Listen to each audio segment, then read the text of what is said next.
Avant, cette chambre était appelée la chambre des enquêtes commerciales. Et en fait, comment est-ce qu'elle fonctionne?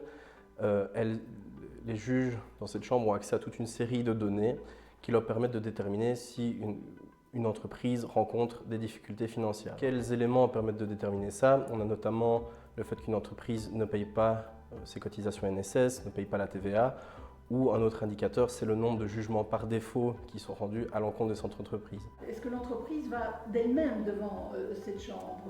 Alors, il y a plusieurs possibilités, mais on va dire dans un schéma classique. Donc, mettons, la Chambre des entreprises en difficulté détermine qu'une entreprise rencontre des problèmes financiers.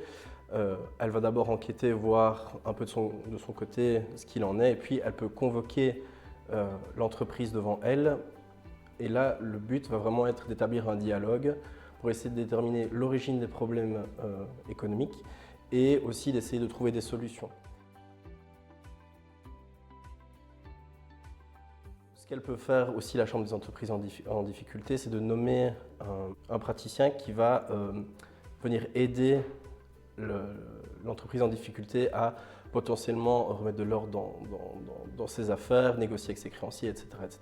Mais une autre possibilité qu'il y a, si par exemple on se rend compte que notre entreprise rencontre des difficultés, c'est nous de demander à la Chambre des entreprises en difficulté de convoquer un ou plusieurs créanciers pour pouvoir venir essayer de discuter sur les raisons pour lesquelles on n'arrive pas à payer les sommes qui nous sont réclamées et potentiellement essayer de négocier par exemple un plan d'appurement avec ces créanciers-là.